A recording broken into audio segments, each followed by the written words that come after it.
ನಮಸ್ಕಾರ. ಚಕ್ರವ್ಯೂಹ ಕಾರ್ಯಕ್ರಮಕ್ಕೆ ಸ್ವಾಗತ. ನಾನು ಸೌಮ್ಯ. ನೀವು ಇಲ್ಲಿ ತನಕ ಟಿವಿ ವಿಕ್ರಮನ ಸಬ್ಸ್ಕ್ರೈಬ್ ಮಾಡದೇ ಇದ್ರೆ ಈಗಲೇ ಸಬ್ಸ್ಕ್ರೈಬ್ ಮಾಡಿ, ಬೆಲ್ ಬಟನ್ನ ಕ್ಲಿಕ್ ಮಾಡಿ. ಜನವರಿ 31ನೇ ತಾರೀಕು ಪ್ರಧಾನಿ ನರೇಂದ್ರ ಮೋದಿಜಿ ಅವರ ರಾಜ್ಯದಲ್ಲಿ ಒಂದು ಸಮಾವೇಶ ನಡೆಯುತ್ತೆ. ಗುಜರಾತ್ನ ಜುನಾಗಢ್ ಪೊಲೀಸ್ ಸ್ಟೇಷನ್ ಎದುರಲ್ಲಿರೋ ಮೈದಾನದಲ್ಲಿ ನಡೆಯುತ್ತಿದ್ದ ಮುಸ್ಲಿಮರ ಸಮಾವೇಶ. ಆ ಸಮಾವೇಶದಲ್ಲಿ ಮೌಲಾನಾ ಮುಫ್ತಿ ಸಲ್ಮಾನ್ ಅಜಾರಿ ಅನ್ನೋನು ಭಾಷಣ ಮಾಡ್ತಾ ಇದ್ದ. ಇದನ್ ಕೇಳಿದ್ರೆ ಹಿಂದೂಗಳ ರಕ್ತ ಕುದಿಬೇಕು, ಹಾಗಿತ್ತು ಭಾಷಣ.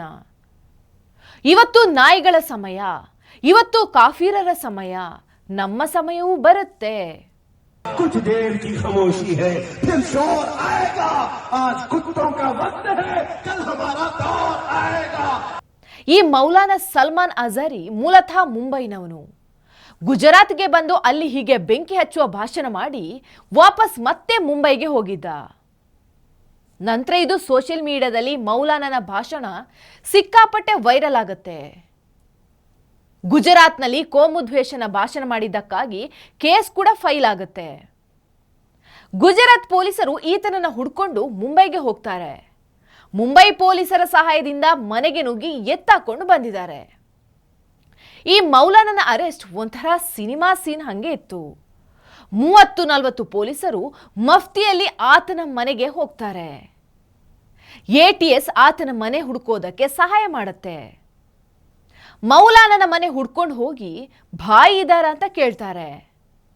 ಆತ ಹೊರಗೆ ಬಂದ ಕೂಡಲೇ ಬೀದಿ ನಾಯಿ ರೀತಿ ಜೀಪ್ ಒಳಗೆ ತುಂಬಿಕೊಂಡು ಗುಜರಾತ್ಗೆ ಕರ್ಕೊಂಡು ಹೋಗ್ತಾರೆ. ಮೌಲಾನ ಅರೆಸ್ಟ್ ಆದ ಕೂಡಲೇ ಪೊಲೀಸ್ ಠಾಣೆ ಮುಂದೆ ಜನ ಸೇರ್ತಾರೆ, ಪ್ರೊಟೆಸ್ಟ್ ಕೂಡ ಮಾಡ್ತಾರೆ. ಶಾಂತಿ ದೂತರ ಪ್ರತಿಭಟನೆ ಹೇಗಿರುತ್ತೆ ಅಂತ ಗೊತ್ತಲ್ವಾ?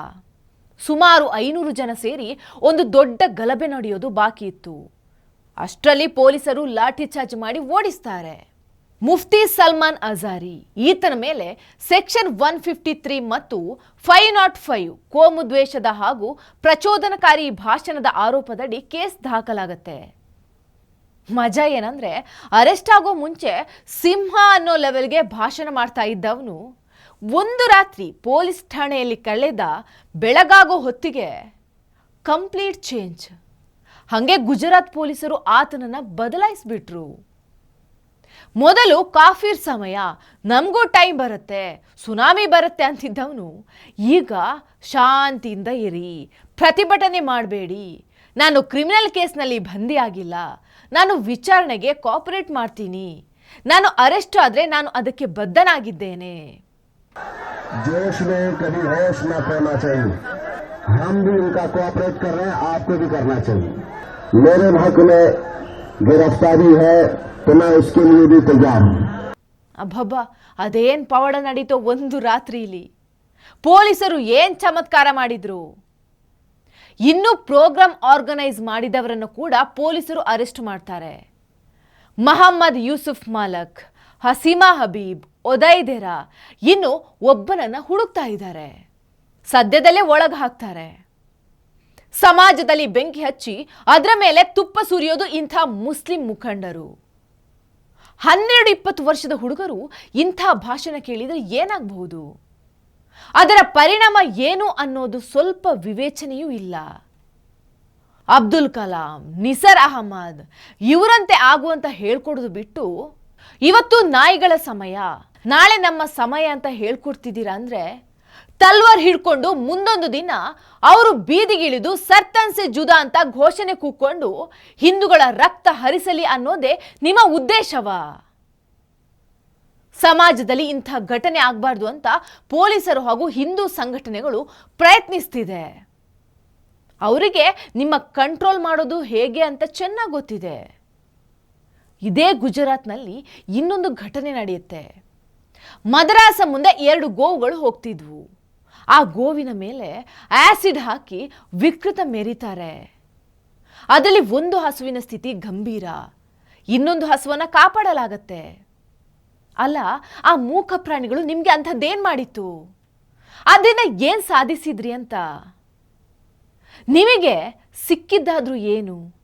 ಹಿಂದೂಗಳ ಮೇಲೆ ದ್ವೇಷ ಸಾಧಿಸೋದಕ್ಕೆ ಇಂಥ ಕೆಲಸ ಮಾಡ್ತಾ ಇದ್ದೀರಾ?